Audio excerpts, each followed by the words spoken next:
jya nganiriza abakobwa nkabwa ntumva ubuzima bwawe burakomeye cyane kuko wewe uri mama w'amahanga, uri mama w'abantu bazaba abayobozi ejo bundi, abantu bazaba ba ministre bejo bundi ni wowe uzababyara. Ndabaramukije mu izina rya Yesu Kristo. Muraho mwese bene data, muri kumwe na mwarimu Kiyange Ada Darlene. Tugiye kuganira amagambo y'Imana nkuko bisanzwe ku munsi wa kabiri. Reka tubanze dusenga Imana hanyuma tuganire. Data wa twese turagushimiye, uri umukozi w'umuhanga, uri Imana nziza, uri Imana ikomeye. Turagushimiye kuri uyu munsi mwiza duhaye umugisha, turagushimiye kuri kumwe natwe, turagushimiye ko dukunda, kandi tugushimiye ko waduhaye ijambo ryawe kugira ngo ribe muri twebwe. Utwemerere rero aka kanya katubere keza, umuntu wese wumva ijambo ryawe rimugwe neza, kandi mwami utwemerere umwuka wawe wera aherekeze iki cyigisho maze kigire umumaro buri wese, mu izina rya Yesu Kristo, amen. Imana ishimwe kubwo kuturinda, kubwo kubana natwe. Imana ishimwe kuko ariyo itumenyera uko dukwiriye kubaho, kandi Imana ikaturinda Satani. Imana nihabwe icyubahiro. Ubwo tugiye kuganira amagambo y'Imana, ariko turagendera n'ubundi muri ya gahunda y'itorero y'amasengesho iminsi 70. Muri iki cyumweru rero inyigisho zihariwe urubyiruko, no kwigisha urubyiruko. Uyu munsi turavuga ku mbaraga z'urubyiruko, tuvuge ku bushake bw'Imana ku rubyiruko.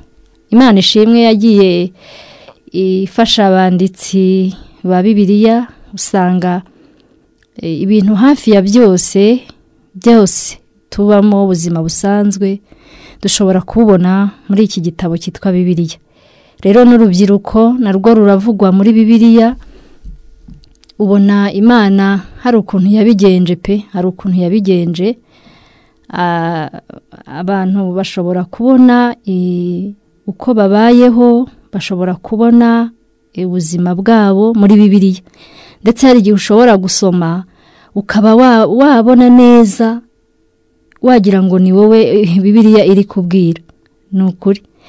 Rero reka tuganire aya magambo. Intego iravuga ngo ubwiza bw'abasore n'imbaraga zabo. Ubwiza bw'abasore n'imbaraga zabo. Turahera mu gitabo cy'Imigani ibice 20 umurongo wa 29. Imigani 20 umurongo wa 29 haranditse ngo ubwiza bw'abasore n'imbaraga zabo, kandi ubwiza bw'abasaza ni uruyenzi rw'imvi. Imana ishimwe. Turasoma nanone muri Zaburi 144 umurongo wa 12.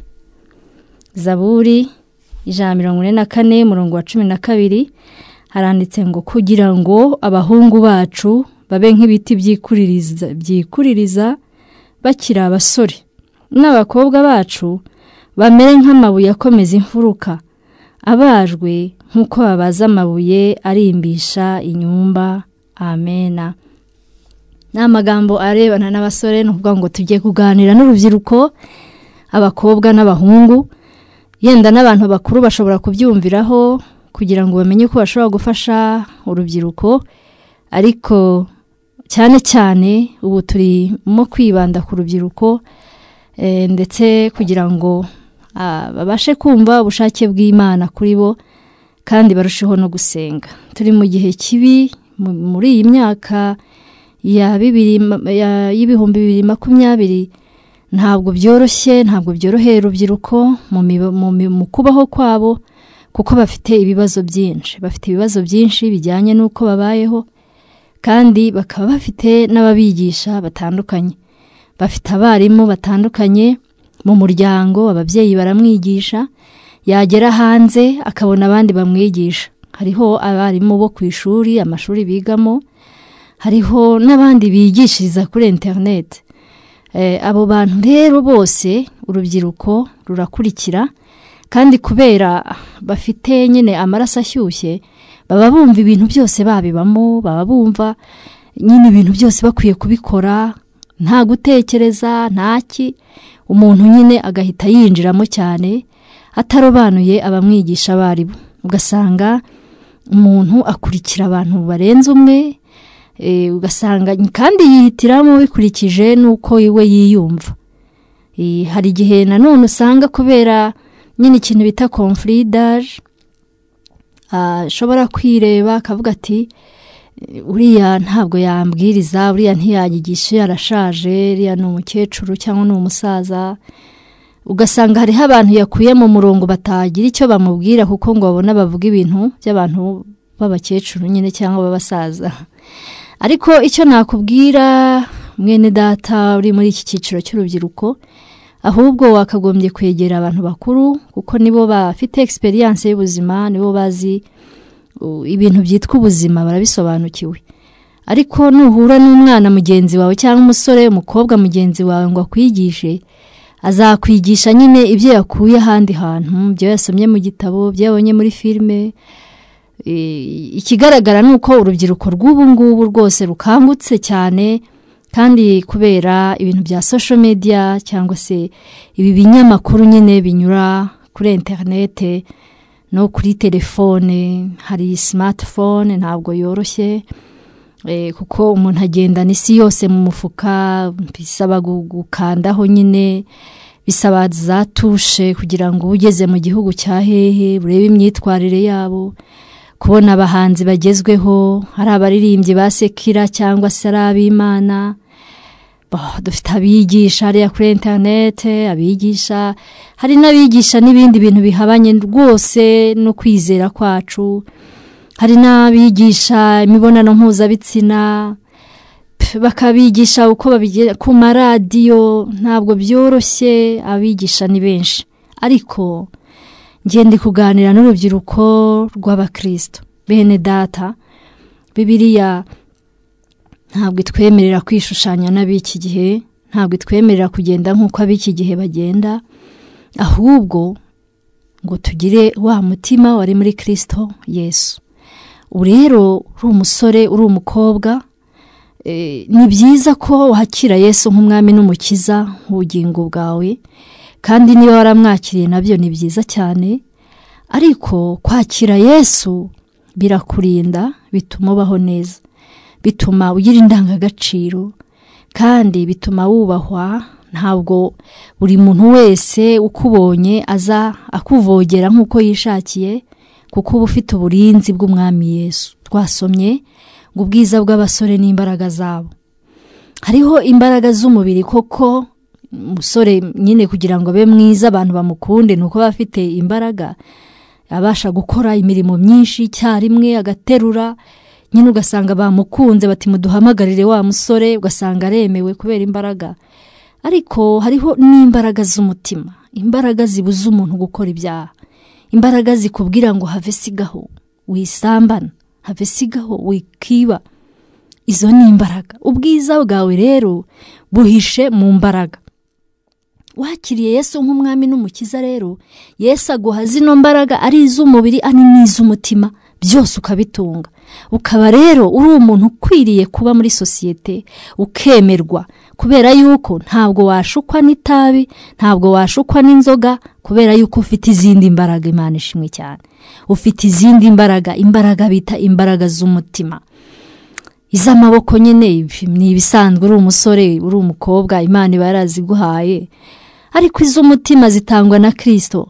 Bisaba rero ngo uce bugufi, wemere Yesu aguha imbaraga zihangana n'ibyaha, imbaraga zo kuvuga ngo hoya imbere y'ikibazo gishobora kugushyira mu cyaha, imbaraga zivuga ngo oya ndabyanze.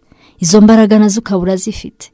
Ugeze aho banywa inzoga bati ngwino dusangire, ukavuga ngo oya nge ntabwo nywa inzoga. Wagera aho banywa itabi ukavuga ati oya nge ntabwo nywa itabi. Kubera iki? Kubera ko Kristo yinjiye muri wowe abamo, hanyuma ntabwo itabi ryabona aho rijya, nta nubwo inzoga zabona aho zijya, kubera yuko harimo Kristo. Ahantu hicaye Kristo rero nta kibi kihavogera, nta kinuka kihaza. Niyo mpamvu umusore w'umukristo akwiriye kugaragara rwose atandukanye n'abandi, adapfa gusayisha mu byaha. ntabwo umusore w'umukristo abona umukobwa yenda hariho ukuntu bajya bigaragaza bikaba byakurura umusore. Iyo ufite izi mbaraga zo mu mutima ntabwo upfa gukururwa n'iyo myitwarire y'uwo mukobwa, kandi nubwo yaba afite gahunda yo kukugerageza ntabwo wahita ujyayo. Kubera iki? Kubera yuko ufite imbaraga. Haleluya, ufite imbaraga. Imana yabahaye imbaraga abasore n'abakobwa, Imana yabahaye imbaraga cyane abasore, ariko imbaraga z'umubiri imbere y'umukobwa wambaye ubusa ntabwo zikora, hakora imbaraga z'umutima. Byakubera byiza gushaka izo mbaraga zihishe, izo zo mu mutima.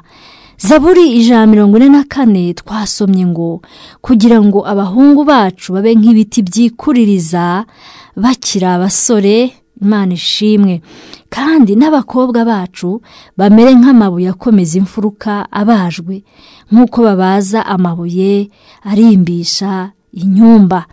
Hano umwanditsi wa Zaburi yabajije kuvuga ku basore n'abakobwa, ariko ubona bose atabavuze kimwe. Ibi biti ibyo ari byo byose, akamaro k'igiti ntawe utakamenya. Igiti gifite umumaro mu buzima bw'umuntu, cyane mu bijyanye n'inyubako, cyane mu bijyanye no kurimbisha inzu. Igiti gifite umumaro mwinshi. Rero uteye nk'ibiti hanyuma ntibikure, ubwo ufite igihombo gikomeye. Ariko iyo uteye ibiti bigakura, uba ufite amahirwe menshi ko uzasaruramo, uzabibonamo umusaruro kandi uhagije. Imana idufashe, uzabona umusaruro uvuye mu biti. Rero Bibiliya iravuga ngo n'abasore bacu ngo bamere nk'ibyo biti. Abasore bacu tubabonemo umusaruro. Ariko se umusaruro umeze ute? Umusaruro se babanywa urumogi? Umusaruro se babanywa inzoga? Umusaruro nk'uwo ntabwo twawubasha rwose. Muzarebe n'ukuri n'igihugu ko cyabiteguye. Abantu nyine bafite umusaruro umeze gutyo babajyana ahandi hantu hitwa Iwawa, bakajya kongera kujya kubigisha. Kiriya kiba ari igihombo ku gihugu, kubera yuko habonetse imbaraga z'inyuma, ariko iz'umutima ntazihari, nta musaruro. Kiriya ni igihombo. Ariko Bibiliya iravuga ngo basore bacu, haleluya, bamere nk'ibiti, bamere nk'ibiti byikuririza. Imana ishimwe cyane, byikuririza ngo bakiri abasore. Bidasaba ko babanza kuvomerera no gushyiramo amafumbire no gushakisha, ahubwo kibi gituti ushyira hariya kigakura, nta bindi bintu cyagusabye birebire cyane. Rero basore, itorero rirabakeneye nk'ibi biti. Itorero rikeneye kubasaruramo izo mbaraga z'umubiri n'iz'umutima. Ni byiza ko ubaho uri umusore ukaba ukenewe. Haleluya, sinzi niba iki kintu cyumva. Ukaba ukenewe, isi ikabigukeneye kugira ngo ugire ibindi bintu ukora. Ukaba ukenewe. Yenda dufate nk'urugero, uri nko mu muryango, akaba ariho wakuriye. Uzasohoke ndumare nk'icyumweru udahari, wumve icyo bavuga. Niba bavuga bati twari tugukumbuye, garuka twagushakaga rwose twarakubuze, uzamenye ko ufite umumaro. Ariko nugenda katawe twari tumaze igihe rwose turuhutse twari tumaze igihe rwose turuhutse, none uragarutse. Urumva bwo nta kaga nyine, ni ikibazo gikomeye. Ariko nkawe umusore w'umukristo, izo mbaraga ufite, igihugu gikeneye, n'itorero rikeneye, n'umuryango wawe ukeneye mu minsi iri imbere, ongeraho izindi mbaraga z'umutima. Ongeraho izindi mbaraga z'umutima zo kudakora ibyaha, zo kuvuga hoya imbere y'icyaha. Noneho abakobwa nabo, ngo abo bakobwa nabo ngo bamere nk'amabuye. Ngo bamere nk'amabuye akomeza imfuruka. Ibyo ari byo byose imfuruka harimo urufatiro, harimo ko inzu iba ikomeye kubera ayo mabuye. Kristo ngo ni ibuye ryanzwe n'abubatsi, ariko ngo ari ryo rikomeza imfuruka. Ni ukuvuga niryo shingiro ry'inyubako. N'abakobwa nabo ngo bamere nk'ayo mabuye. Rero inyubako y'igihugu, inyubako y'itorero, inyubako y'umuryango ikomezwe n'ukuntu umeze mukobwa, ikomezwe n'imico yawe, ikomezwe n'umumaro ufitiye sosiyete, ikomezwe n'umumaro ufitiye itorero. Ntubimfabusa, ntupfe ubusa. Uzi ko umuntu ashobora gupfa ubusa kandi akiri mutoya, ukaba nta kintu wamukoresha kuko hari impamvu nyinshi zituma amera gutyo. Ntibishoboka, ntibikunda. Kubera iki? Kubera hari ibintu byaje biza mu buzima bwe, bihita bimuhindura ukundi kuntu, aba nk'upfuye ubusa, aba nkaho nta, nyine biragoye cyane. Ariko ikintu gikunze kubangamira abakobwa bigatuma batamera nk'aya mabuye cyane n'ubusambanyi. Abagabo barabashuka cyangwa abasore bashukisha amafaranga, ugasanga nyine kubera ko ari umukene, kubera ko bihuriranye nuko yarakeneye utuntu aremeye, hanyuma hakavamo rero gutwita, hakavamo kuzerera, cyangwa se umugabo akamushuka ati ngwino tujye kwibanira nta kibazo ngenda gukunda, akabara mujyanye, bamara kubyarana kabiri akamuta mu nzu akigendera. Ugasanga nyine nta araho, inzu n'inkodeshanyo, nta mafaranga agira, abana bari kurira, umugabo se wamenya yaragiye hehe? Ntiwabimenya. Ibyo bintu byose ni ibintu bibaho iyo umuntu adafite imbaraga z'umutima. Iyo umuntu adafite imbaraga z'umutima, izi mbaraga z'umutima zikugira inama kuko wakiriye umwami Yesu. Izi mbaraga zikugira inama uko ufata icyemezo imbere y'ikintu. Umuntu ukubwira ati ngwino tujye kwibanira, ukamenya icyo ashaka. Ntabwo ari ngombwa ko tujya gushyingirwa, biriya bintu byose ntabwo ari ngombwa, nta hantu byanditse muri yo. Akagushuka akagushyiraho ukaba uremeye. Oya, ntabwo bikwiriye. Wakagombye kugira ubwenge. N'abakobwa bacu bamere nk'aya mabuye akomeza imfuruka. Murumva ko harimo imbaraga gukomeza inyubako, gukomeza ikintu cyangombwa, ikintu gikenewe. Imana idufashe cyane. Jya nganiriza abakobwa nkabwa ntumva ubuzima bwawe burakomeye cyane kuko wewe uri mama w'amahanga, uri mama w'abantu bazaba abayobozi ejo bundi. Abantu bazaba ba ministre bejo bundi ni wowe uzababyara. Uzi ko wazabyara ministre, uzi ko wazabyara president wa republika. Nta mpamvu rero yo kwipfusha ubusa ubu ngubu ngo unanirane, ubu udashobotse. Ntabwo bikwiriye. Ahubwo akira Yesu mu mutima wawe, mubane akwigisha uko ukwiriye kwitwara kugira ngo uzagire umumaro mu gihe kiri imbere. Aya mabuye rero ngo hari ukuntu abajwe, ngo abajwe nk'uko babaza amabuye arimbisha inyumba. Inyumba ni inzu y'igiciro, utagira ngo ni inzu isanzwe, ni inzu z'abami. Amabuye rero arimbisha inzu y'ibwami. Nawe tekereza ukuntu yaba ameze. Aba ari meza cyane ku buryo wahagarara ugakomeza ukitegereza. Izo nyubako ziba mu Isirayeli niho bubaka bagakoresha amabuye. Hari ukuntu bayaconga ku buryo wakwibaza ukuntu babigenje. Urumva ko iki gitabo ibyo ari byose uko cyanditswe n'Abisirayeli bacyanditse, babaga bafite ukuntu bubakisha amabuye.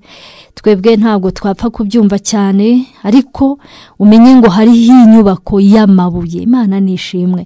Umukobwa umeze nk'inyubako y'amabuye n'ukuri. Urumva arakomeye cyane, ntabwo apfa gusenyuka, ntabwo apfa guhirikwa uko abonye, ntabwo ari imiyaga yose iza ngo ihutere ihite imujyana. Abakobwa mumenye yuko mugomba kurinda ubusugi bwanyu, mugomba kurinda imibiri yanyu, ntimusambane kuko gusambana harimo ibibazo byinshi. Ushobora gutwita, ushobora gusanga umugabo akaguta kubera yuko nta kindi kintu mwasezeranye, nta masezerano mufitanye, akagusiga mu nzu akigendera. Wirinde ibishuko by'abasore n'abagabo, wirinde abo ngabo baza kukubwira ngo bagukunze cyane. Umenye icyo ashaka. Niba ugeze mu gihe cyo gushaka, ufite ubwenge, ushobora kumenya umuntu ugushakira neza n'utagushakira neza.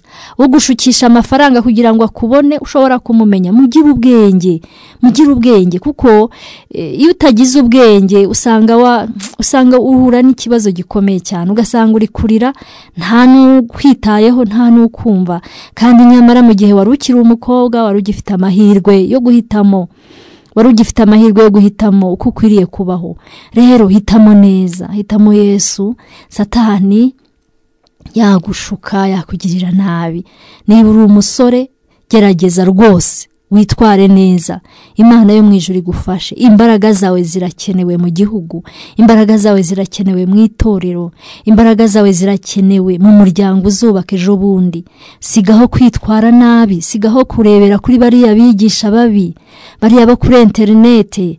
Nukuri hari n'abigisha uko abantu bakora imibonano bakakubeshya kubera yuko bariya babanyweye ibitabi, babanyweye ibisindisha, bakora ibintu bitabaho, wibigiraho, wishaka ko aribo bakwigisha.